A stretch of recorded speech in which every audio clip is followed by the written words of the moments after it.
DJ's like, is the FM on? There are now more pirate radio stations broadcasting than ever before. And like you say, oh no, we're down for a bit. And you see the disappointment in their face. People were turning into stars overnight. You look at people like Tiny Temper, you know, they wouldn't be where they are without pirate radio. Everyone wants to take over the M25, be north, south, east and west, and it would be brilliant. Not as easy as that. When you go in there and say, yep, FM's back on, and they light up like to say, oh yeah, all that's part of the reason why you keep doing it, because of the love.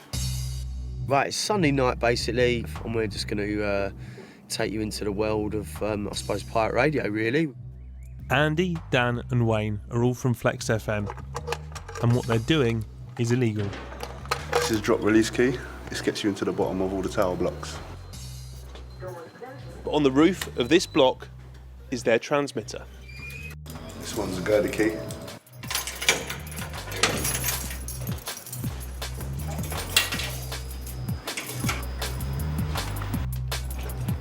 Here we are. There we are.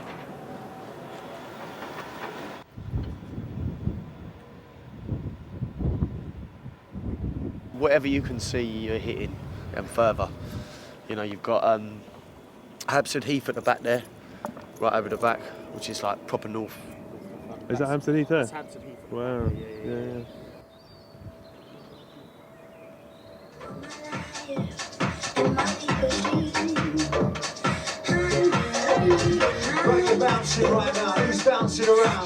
Back at Flex's studios at a hidden location elsewhere in South London, I catch up with some of the other members of the team. First, Becky, who tells me about the challenges they face from rival stations, the police and Ofcom. We can broadcast on the internet, not a problem at all, which we do, and you know, there's nothing wrong with that at all. With the FM, however, like if you don't have a licence, you are constantly being followed by the DTI, and they will just target stations as and when they choose. Christmas we became a target. We were finding new blocks on a daily basis, and it was a whole process of, have we got the equipment, set it up, is it safe, are we going to be found? And we were on and off like a light switch, more off than we were on, but they were following us from not only block to block, but borough to borough. In the space of 3 weeks, we were hit daily, maybe even 2 or 3 times a day. A lot. There's always people nicking transmitters, and there can be like a little mini war going on between certain 2 stations. That happens. That always happens. There's a code. There is a code, believe it. Believe it or not. It's like code amongst thieves, I suppose, but not that we're thieves, but it's like there is rules and there's things that people tend not to overstep, which is pretty normal stuff, even to Joe Blogs. You will drive around in your car and you'll be like, why am I cutting out when I'm down the road? And then you realise it's another station cutting into you, and the first thing you want to do is you want to go and track them down. Nah, I'm not having that. So we would have to go to the tower block, track them down, turn off their transmitter, a bunch of boys will come up. I mean, I'm not going to go into it, but it can kick off. And this is where some stations then do kind of fall off the dial. I've got a bail letter in me right in my pocket right now, I'm not even going to lie. Proceedings before the Magistrates Court on the... Yeah, so I've got a letter up on the 2nd of June. I'm in court for... What were you in court for? What did I say? Or is it stupid strong? Stupid. We're in court for burglary.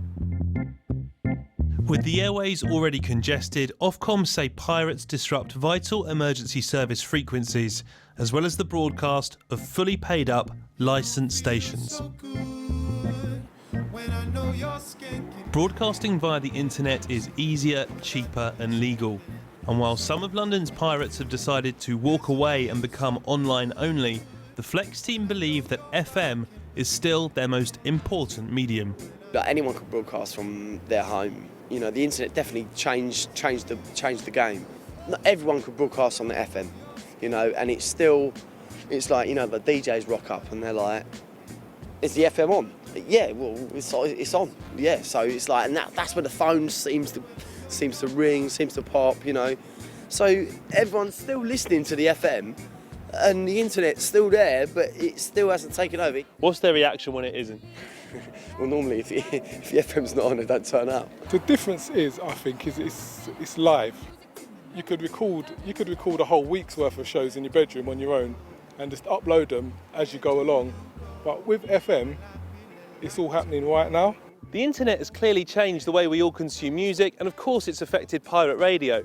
But the difference is the pirates can literally see their audience all around them, and it's not a bad view. It's like a voice. It's like a channel. You're broadcasting. You know, the internet is just a bunch of wires that's all plugged in together. But the FM is like a great big megaphone. You know, what you can see, you're hitting. Until they actually stop making FM receivers and putting them in cars and putting them in radios and putting them in your house, FM's still going to be there.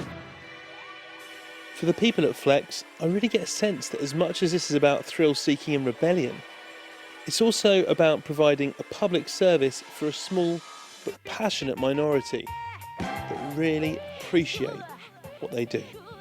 When cars drive past on the road and they're blazing, thumping out your station, you're thinking, yeah, like, that's our stuff. We done that. Nobody's actually getting hurt from what we're doing. See what I'm saying? In fact, we're probably providing enjoyment. Even though you're doing something wrong, the law says, you know, you feel like you're sort of doing something for everyone, and people love it. It's like freedom of speech. You know what I'm saying? At the end of the day, we want to say something, and who is anyone to tell us that we can't do that? It's still massive. You know, if it wasn't, then the phone wouldn't ring, then why would we do it? We wouldn't. If the phone didn't ring, if people didn't like it, it'd be pointless. We're not going to stop.